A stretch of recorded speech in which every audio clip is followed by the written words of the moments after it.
Por favor, abran sus Biblias a Génesis capítulo 3, ahí es donde vamos a comenzar hoy. Si se acuerdan, la semana pasada hablamos sobre el carácter de Dios. Hablamos sobre que Dios es el creador de todas las cosas y Él es santo, justo y lleno de gracia. Y dijimos que entender el carácter de Dios es indispensable para realmente entender el mensaje del Evangelio. Dividimos ese hilo en 4 hilos más, discutimos en más detalle qué significa que Dios es el creador, qué significa que Él es santo, qué significa que Él es justo y qué significa que Él es lleno de gracia. Hoy vamos a hablar sobre la pecaminosidad del hombre. Así que no va a ser un mensaje muy halagador para nosotros. Pero igual en este mensaje vamos a ver nuevamente por qué es tan importante entender el carácter de Dios. Porque sin entender el carácter de Dios, no vamos a entender realmente lo pecaminosos que somos nosotros. ¿Por qué? ¿Por qué digo eso? ¿Por qué digo que solo al entender quién es Dios vamos a entender nuestra pecaminosidad realmente? Porque nosotros tenemos una mala costumbre. Tenemos una mala costumbre de compararnos con la gente equivocada. Nos comparamos con gente que son igual que nosotros. O nos comparamos con gente que dice que son peores que nosotros. Entonces tenemos esa mala costumbre de tratar de compararnos con gente para hacernos parecer mejor que lo que realmente somos.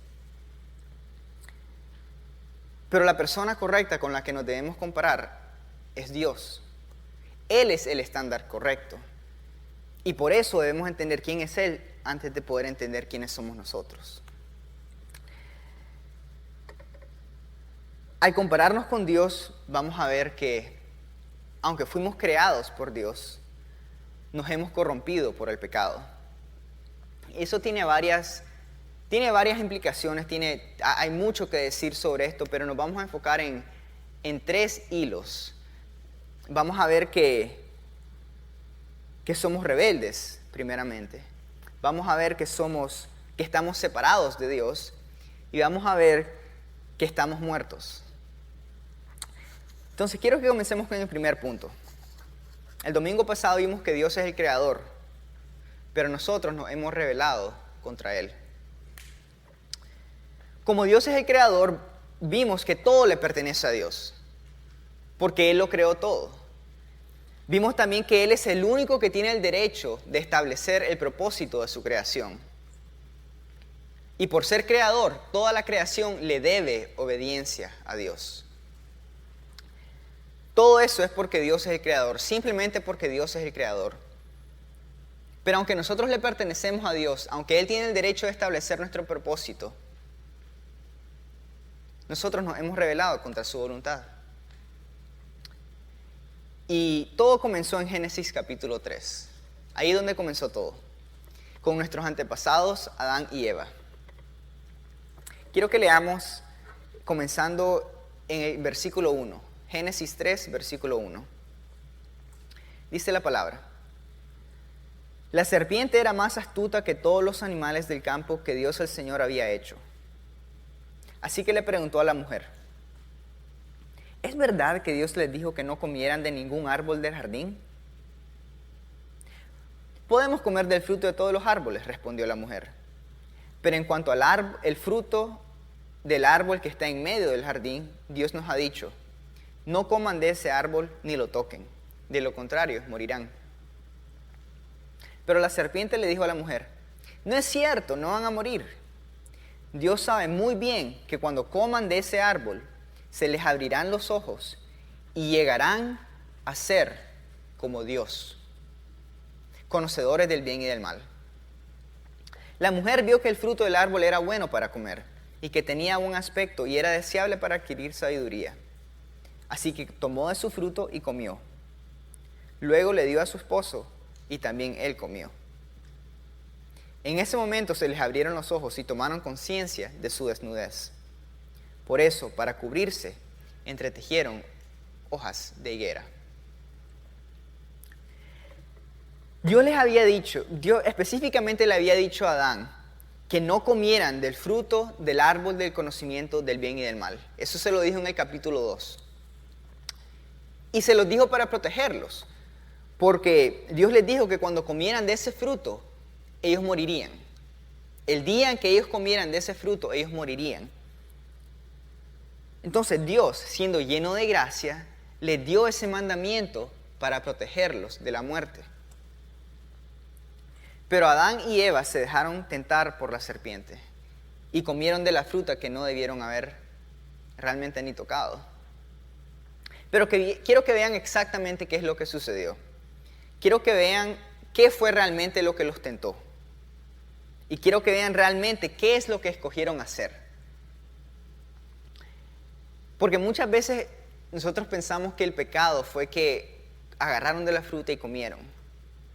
Y sí fue desobediencia a Dios eso, pero la raíz de ese pecado, la raíz de esa desobediencia fue otra. La raíz de la desobediencia es la importante y que eso es lo que quiero que veamos hoy. Entonces miren el versículo 4, capítulo 3, versículo 4. Pero la serpiente le dijo a la mujer: no es cierto, no van a morir. Dios sabe muy bien que cuando coman de ese árbol se les abrirán los ojos y llegarán a ser como Dios, conocedores del bien y del mal. La mujer vio que el fruto del árbol era buena para comer y que tenía buen aspecto y era deseable para adquirir sabiduría. Así que tomó de su fruto y comió. Entonces vemos en ese versículo que la mujer vio tres cosas. Que el fruto era bueno para comer, que el fruto tenía buen aspecto y que el fruto era deseable para adquirir sabiduría. Esas fueron las tres cosas que ella vio, ¿verdad? Es un poco difícil notarlo en la traducción nueva versión internacional. Pero lo único diferente entre el fruto del árbol del conocimiento del bien y del mal y el resto de los árboles solo era uno. Solo había una diferencia entre ese fruto y el resto de los frutos en el jardín. Miren en el capítulo 2, versículo 9. Capítulo 2, versículo 9 dice: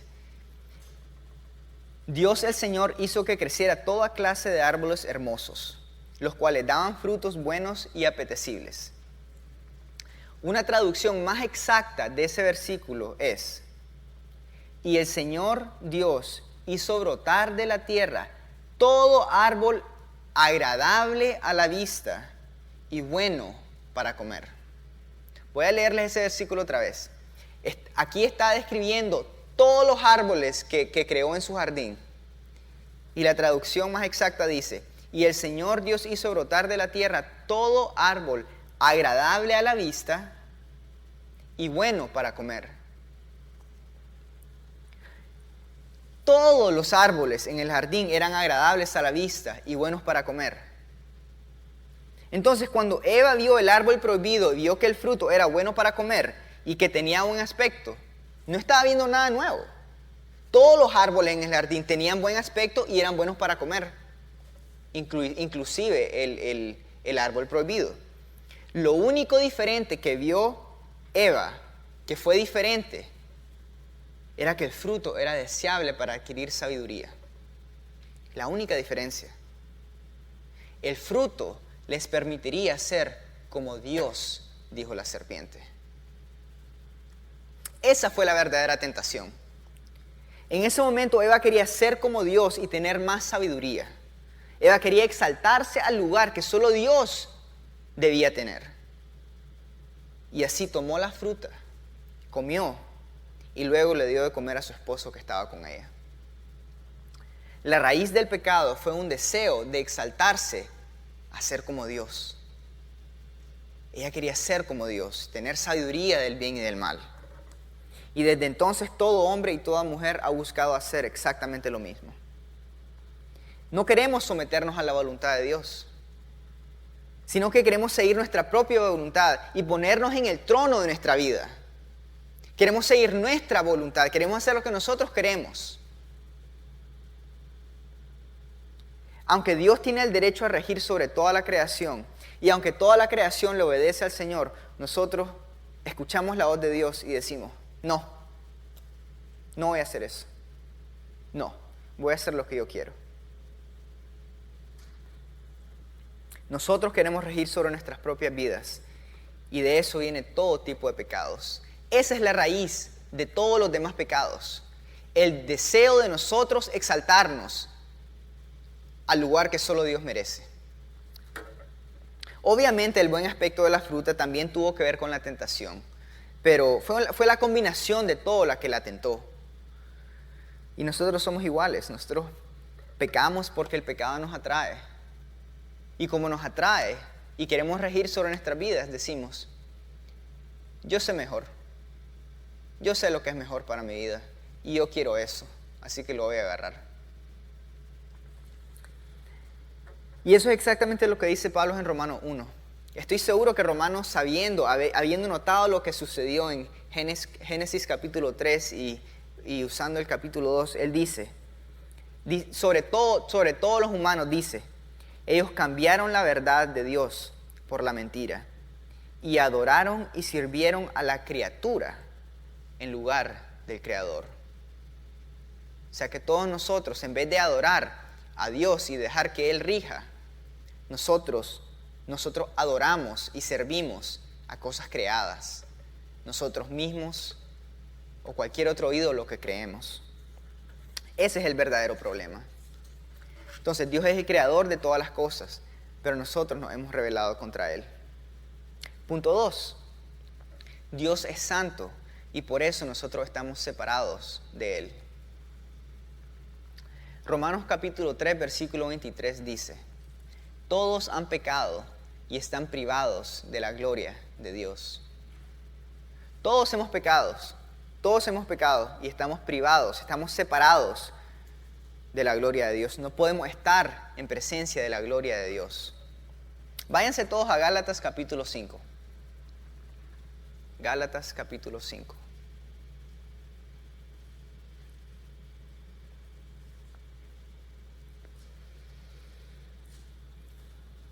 Gálatas 5, comenzando en el versículo 19, dice, las obras de la naturaleza pecaminosa se conocen bien. Y sigue dando una lista.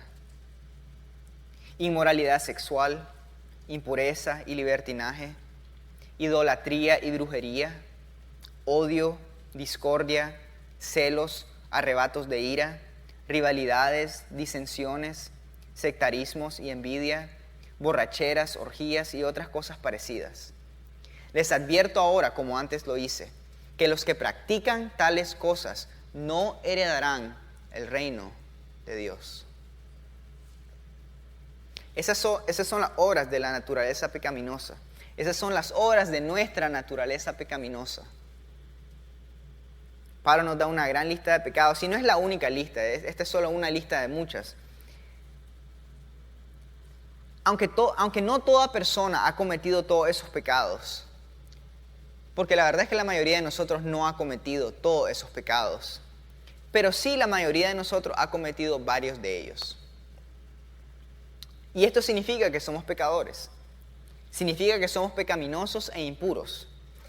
Y por esta pecaminosidad e impureza no podemos estar en la presencia de Dios, no podemos estar en la presencia de Dios Santo.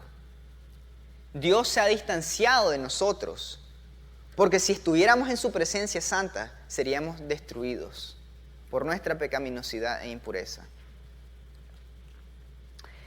Pero hay algo curioso, porque hay mucha gente que no se considera tan pecaminosa ni tan impura, ¿verdad? Hay mucha gente que piensa que como no le hace daño a nadie, está bien. Piensan que no son realmente pecadores ni pecaminosos. Saben que hacen algunas cositas malas ahí de vez en cuando, pero no reconocen su estado de pecado. Pero la realidad es que un pecado es suficiente para que seamos pecadores. Si ustedes dicen una mentira, y todos hemos dicho una mentira. Si ustedes dicen una mentira, eso los hace mentirosos, ¿verdad? Bueno, si son mentirosos, eso significa que son pecadores, ¿verdad?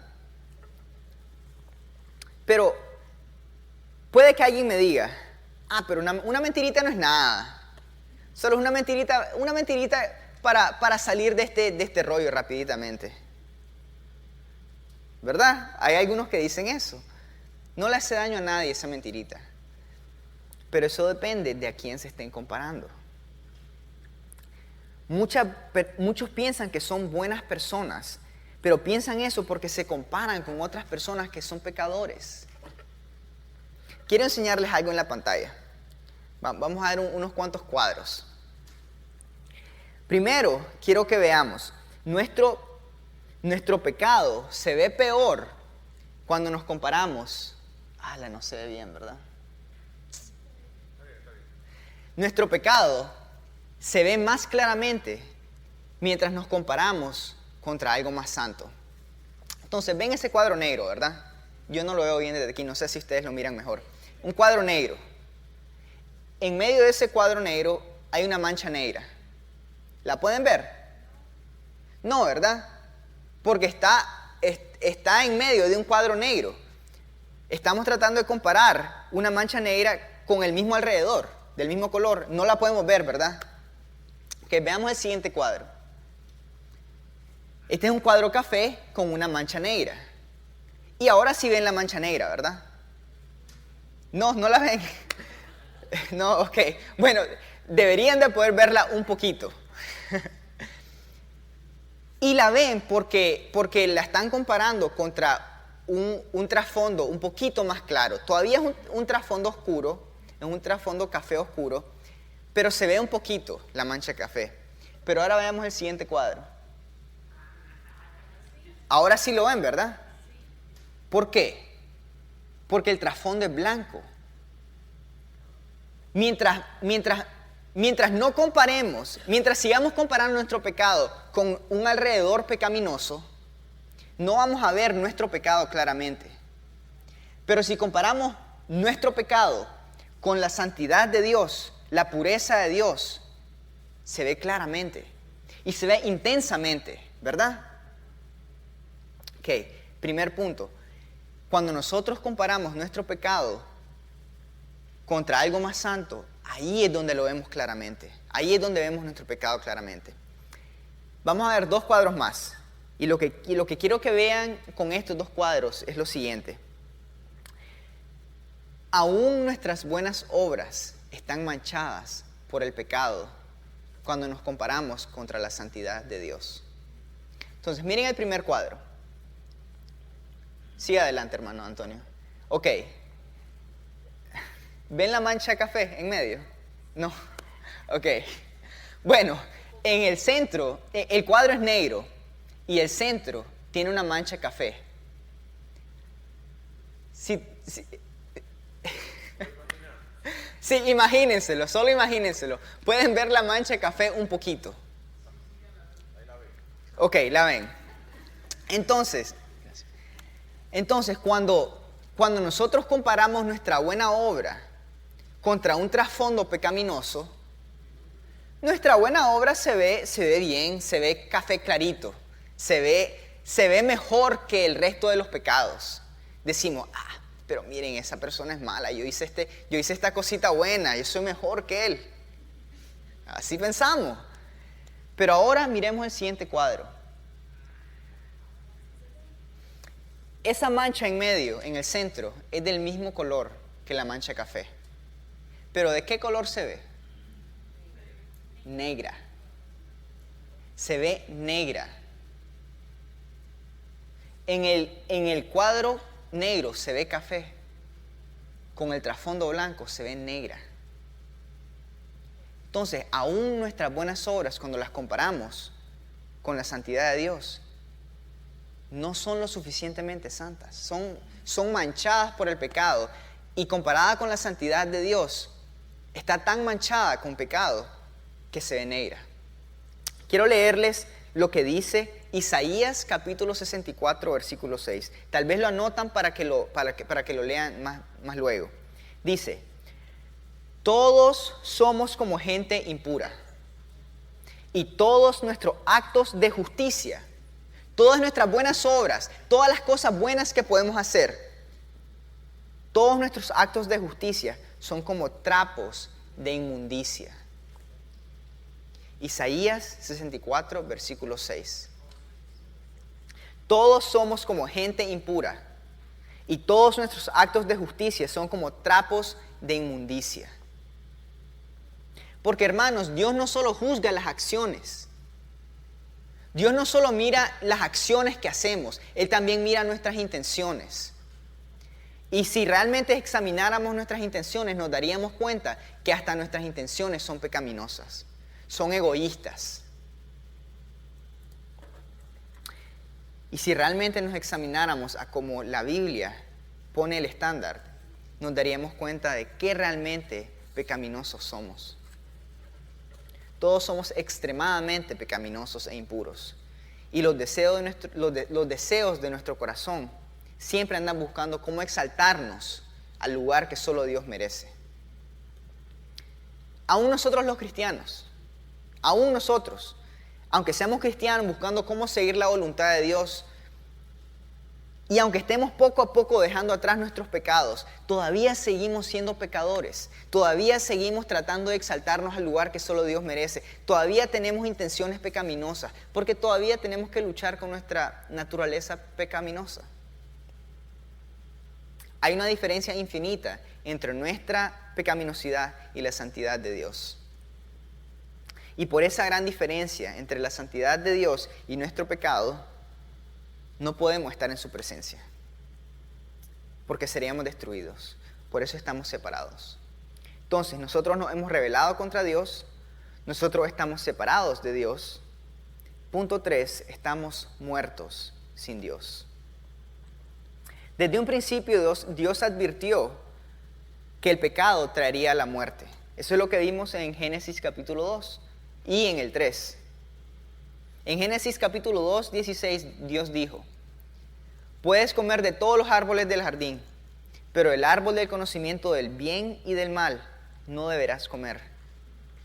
El día que de él comas, ciertamente morirás. Hay dos razones por las que el pecado trae muerte a nuestras vidas. Primero, porque estamos separados de la fuente de vida. Ya vimos que nuestro pecado nos separa de Dios, y al estar separados de Dios, estamos separados de la fuente de vida.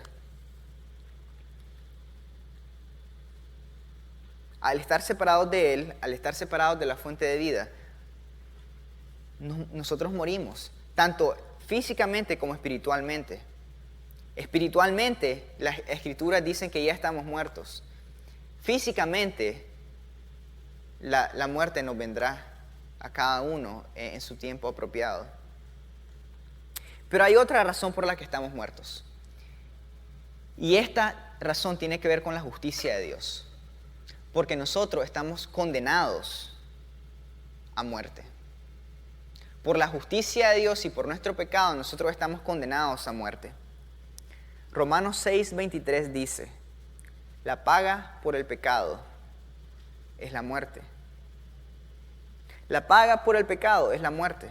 ¿Qué significa eso? Bueno, cuando nosotros trabajamos para nuestro jefe, para quien sea, cuando nosotros trabajamos, ¿cuál es nuestra paga? Dinero, ¿verdad?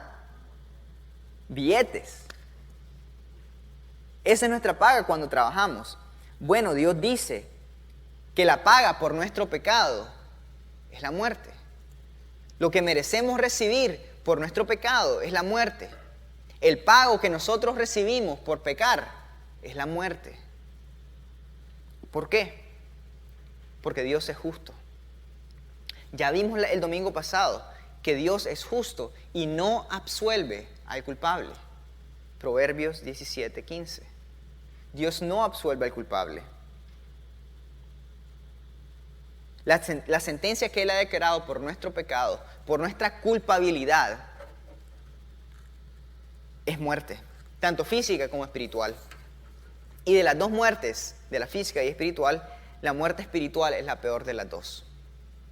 Porque es una muerte que trae consigo la ira eterna de Dios. Escuchen lo que dice Apocalipsis en el capítulo 20 y 21.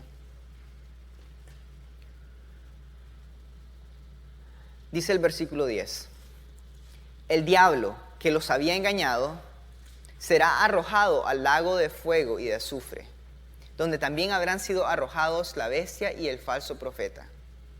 Ahí serán atormentados día y noche por los siglos de los siglos. Entonces Juan en Apocalipsis, Juan estaba en una isla y Dios le dio una visión. Le dio una visión sobre lo que iba a suceder en el final de los tiempos. Y ese es el libro de Apocalipsis. Bueno, en el capítulo 20, Juan está escribiendo sobre lo que sucede después de que Jesús vuelve por segunda vez para destruir el diablo, la muerte y el pecado de una vez por todas. Y dice que el diablo será arrojado al lago de fuego, y en ese lago de fuego será castigado por toda la eternidad, por todo lo que hizo, por cómo engañó al mundo y por cómo se rebeló contra Dios. El versículo 13 dice: el mar devolvió sus muertos, la muerte y el infierno devolvieron los suyos, y cada uno fue juzgado según lo que había hecho. La muerte y el infierno fueron arrojados al lago de fuego. Este lago de fuego es la segunda muerte. Aquel cuyo nombre no estaba escrito en el libro de la vida era arrojado al lago de fuego. Entonces ahora lo que está sucediendo es que todos los que habían muerto físicamente serán resucitados y serán juzgados por todo lo que habían hecho. Y el que no pase el juicio será arrojado al lago de fuego con el diablo para ser castigados por toda una eternidad. Y vimos que los que no pasan el juicio son los que no estaban escritos en el libro de la vida. Ahora miren el versículo 8. Los cobardes, los incrédulos, los abominables, los asesinos, los que cometen inmoralidades sexuales, los que practican artes mágicas, los idólatras, y este es bueno, y todos los mentirosos recibirán como herencia el lago de fuego y de azufre. Esta es la muerte. Y cuando leemos esa lista, todos los primeros decimos, sí, claro, los asesinos, los que cometen inmoralidad sexual, los que practican mágicas, los idólatras, decimos, sí, esos merecen ser castigados. Pero vieron esa una cosa en la lista: los mentirosos. Para Dios no hay diferencia entre los pecados. Para Dios los mentirosos están bajo la misma sentencia que los asesinos, los idólatras, los que practican magia, los que practican inmoralidad sexual. Todos los que son pecadores son condenados al castigo eterno del lago de fuego, la segunda muerte, lo que nosotros conocemos como el infierno. No importa qué tan pequeño pensemos nosotros que es el pecado, para Dios, todo pecado merece castigo eterno. ¿Pero por qué? ¿No está siendo un poquito irrazonable y exagerado Dios? Porque nosotros pensamos, pero si solo es una mentira. Sentimos que es un poco injusto que Dios nos dé un castigo eterno por algo que nosotros consideramos tan pequeño, ¿verdad? Y en cierto sentido yo entiendo que se siente un poco injusto y excesivo recibir castigo eterno por algo que nosotros consideramos tan pequeño. Pero debemos darnos cuenta que nuestra percepción de nuestro pecado está distorsionada. No tenemos una perspectiva, no tenemos una percepción correcta de nuestro pecado. Nosotros pensamos que nuestras obras buenas son mejores que lo que realmente son. Y nosotros pensamos que nuestro pecado es menos malo de lo que realmente es. Nuestros pecados son primordialmente contra Dios. Así que cuando mentimos o pensamos mal, sí estamos pecando contra la otra persona, pero primordialmente estamos pecando contra Dios, porque Él es el creador y es contra su voluntad que nos estamos rebelando. Y el hecho de que nosotros estamos pecando contra Dios primordialmente es un gran problema para nosotros. es un problema para nosotros porque cuando pecamos, la magnitud de la consecuencia depende de la autoridad de la persona contra la que pecamos. Voy a decirlo otra vez. Cuando pecamos, la consecuencia de ese pecado, ya sea gran consecuencia, poca consecuencia, la magnitud de la consecuencia depende de contra quién estemos pecando.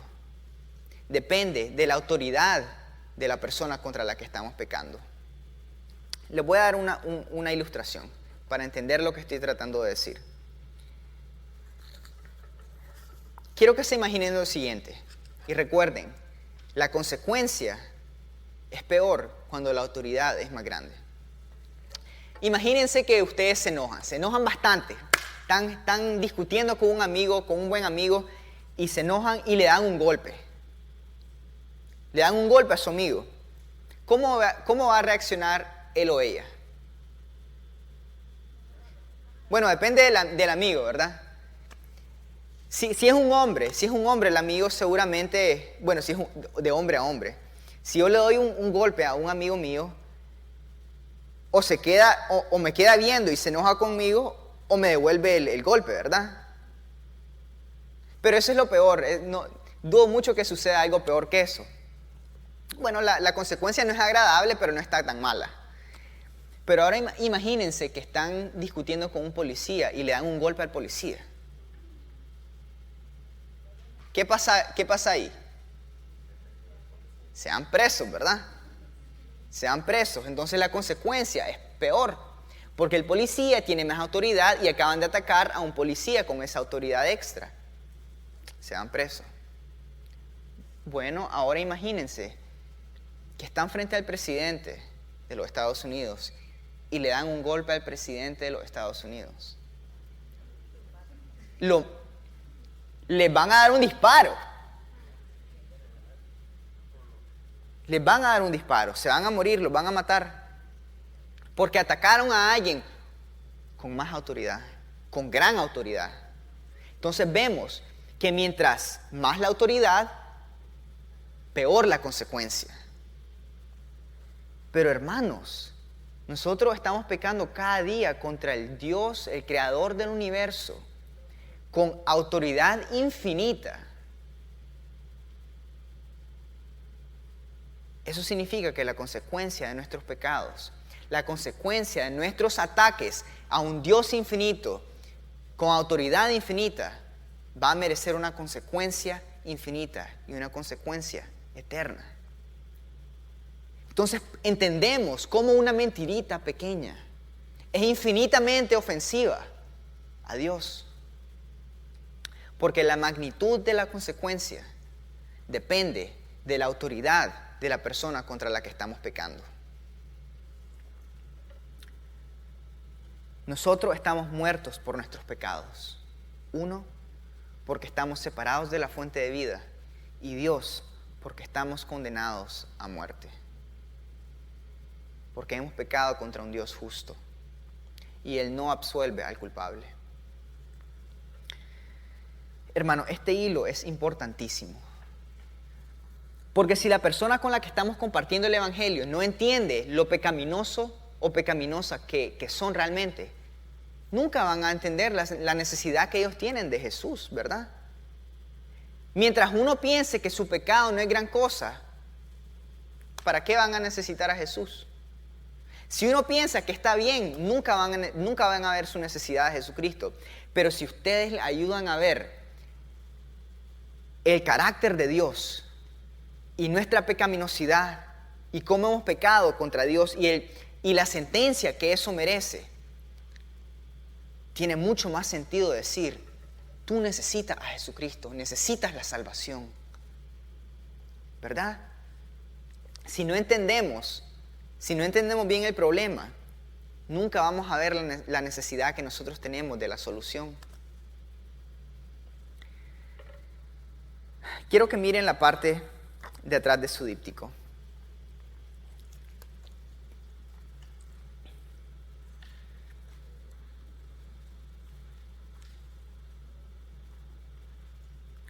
Después de haber visto Si necesitan un díptico, está ahí atrás en la mesita.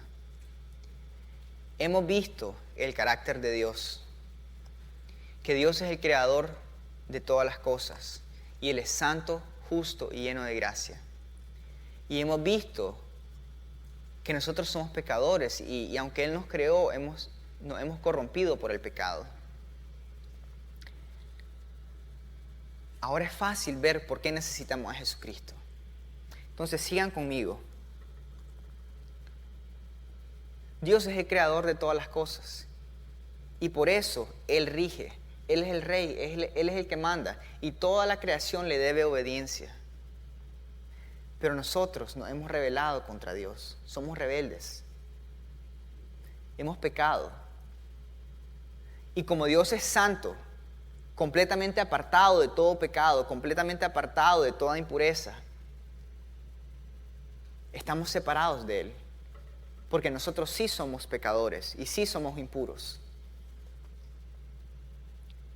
Dios también es justo. Él no absuelve al culpable. Él da una sentencia apropiada. Pero eso significa que nosotros estamos condenados a muerte. Porque nosotros hemos pecado contra Dios. Somos pecadores y la sentencia que Él ha dado por ese pecado es la muerte, tanto física como espiritual. Pero eso es un gran problema porque la muerte espiritual trae consigo la ira eterna de Dios. La sentencia que Él ha dado es un castigo eterno en el infierno. Pero alabado sea el Señor que Él es lleno de gracia también. Y que Él ha mandado a su Hijo Jesucristo a vivir la vida que nosotros no podemos vivir. A morir la vida que nosotros merecíamos morir. Y recibió el castigo que nosotros merecíamos. Y alabado a Él, alabado sea Él, porque al tercer día, después de haber muerto y después de haber vivido la vida que nosotros no podíamos, Él resucitó de entre los muertos, victorioso sobre Satanás, la muerte y el pecado. Y ahora Dios lo ha exaltado y le ha dado el nombre sobre todo nombre, para que si dejamos atrás nuestro pecado y confiamos en Él, si nos arrepentimos y ponemos nuestra fe en Él, podemos estar reconciliados con Dios. Y podemos pasar una eternidad junto con Dios en paz. Ese es el mensaje del Evangelio. Sí, apláudanle. Ese es el mensaje del Evangelio. Eso es lo que Jesucristo ha hecho por nosotros. Eso es lo que Dios ha hecho por nosotros. Ese es el mensaje de salvación que Dios nos ha llamado a llevar a este mundo que está perdido. Al mundo que todavía está rebelde, al mundo que todavía está separado, al mundo que todavía está muerto en sus pecados.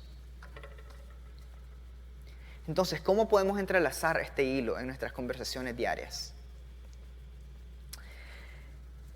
Recuerden que cuando estamos hablando de entrelazar hilos, necesitamos creatividad.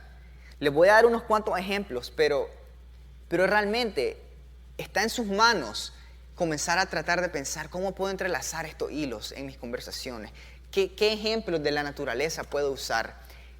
Así como la ilustración que yo les di sobre el golpe al amigo, el golpe al policía, el golpe al presidente, son cosas que le ayudan a la persona a entender realmente la situación en la que están.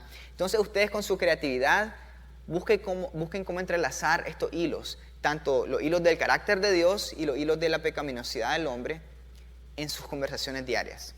Aquí unos ejemplos, sí. Primeramente, es necesario que cada uno de nosotros tomemos nuestro pecado seriamente.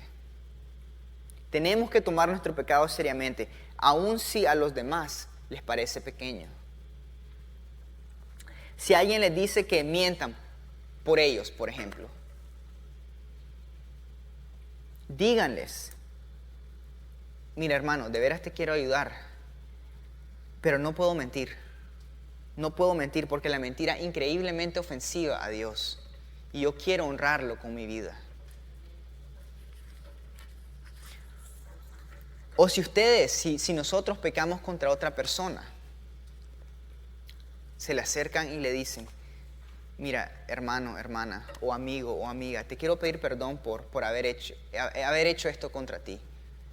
Pequé contra ti y contra Dios. Y sé que estuvo muy mal.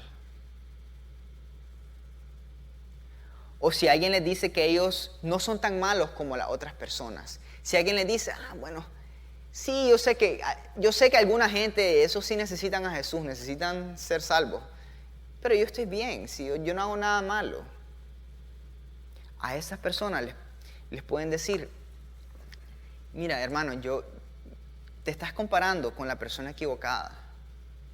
Te estás comparando con la persona equivocada. Aquí todos somos pecadores, todos hacemos mal. Es como comparar lo que tú estás haciendo, comparándote con otra persona, es como comparar lodo con lodo. Un lodo un poco más limpio que el otro lodo. Es ridículo, ¿verdad? Entonces le pueden decir algo así. Mira, la persona con la que te debes comparar es con Dios. Y cuando te comparas con Dios te das cuenta de lo que realmente eres. Un gran pecador.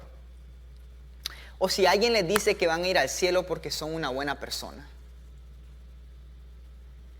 Le dicen, amigo, yo te conozco y sé que eres una muy buena persona. Sé que eres una persona muy decente. Les dicen, sean honestos con ellos. Si son una buena persona, si son una persona decente, díganles, amigo, sí, tienes razón. Eres una persona muy decente. Sinceramente, hasta más honrable y más decente que algunos cristianos que conozco. Pero hermano, amigo, frente a Dios, ni siquiera nuestras buenas obras son buenas. Porque Dios no solo juzga nuestras acciones, Él también juzga nuestras intenciones. Y nuestras intenciones son impuras. Hay muchos ejemplos más. Muchos ejemplos más. Y mientras ustedes estén compartiendo el evangelio con gente, ustedes van a escuchar a las personas responderles de cierta manera. A veces van a estar preparados para dar una respuesta. Y bien por ustedes cuando estén preparados.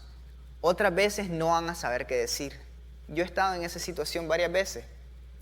Y en esa situación, hagan lo que puedan. Si tienen escrituras en la mente, pueden compartir. Si saben qué decir para ayudarles a entender mejor, díganlo. Si no, entonces, hagan lo que puedan. Y cuando termine la conversación, traten de pensar, ¿cómo pude haber respondido a eso? ¿Qué es lo que le pude haber dicho? Para que la próxima vez que suceda, ya saben cómo responder. Y si tienen la oportunidad de volver a hablar con esa misma persona, ya están preparados, ya saben y le pueden decir, oye, amigo, amiga, ya estuve pensando sobre lo que dijiste y ¿me permites compartirte un poquito más sobre lo que estábamos hablando? Y ahí está. Pueden iniciar la conversación otra vez. Hermanos, su responsabilidad es compartir el evangelio, no salvar a la gente. Su responsabilidad es compartir el evangelio. Dios es el que salva. Repitan esto conmigo. Nosotros compartimos el evangelio. Dios salva a la gente. Otra vez, nosotros compartimos el evangelio. Dios salva a la gente. ¿Qué tenemos que hacer nosotros? ¿Qué hace Dios? Ok. Entonces no sintamos esta responsabilidad de que tenemos que convencer a la gente a que acepte a Jesucristo. Tan rebeldes, no quieren. Entonces yo tengo que tratar más duramente de convencerlos. No, ese es el trabajo del Espíritu Santo. El Espíritu Santo es el que convence a la gente de la verdad de Jesucristo. Convence de la verdad, del pecado y de juicio. No es su trabajo, no es su responsabilidad. Nuestra responsabilidad es compartir el evangelio de manera que se entienda claramente y usar ilustraciones para ayudar. Sí, pueden usar apologética para tratar de enseñarle a la gente que realmente el evangelio tiene sentido. Pero eso de convencer a la gente solo lo puede hacer el Espíritu Santo. Dios Padre atrae a la gente y por medio del Espíritu Santo Él le ayuda a la gente a entender la verdad, a ver su necesidad de Jesucristo. Él le da poder al evangelio y Dios es el que salva. Así que hermanos, quítense ese peso de encima. Quítense ese peso de encima. compartan con toda confianza, compartan el Evangelio y dejen que Dios haga la obra. Oren para que Dios haga la obra. Nosotros compartimos el Evangelio. Dios salva a la gente. Oremos. Padre nuestro, te damos gracias porque tú salvas a gente. Te damos gracias porque tú nos has salvado a nosotros. Señor, ayúdanos a entrelazar estos hilos del Evangelio en nuestras conversaciones diarias. Danos sabiduría, danos discernimiento, danos creatividad, Señor.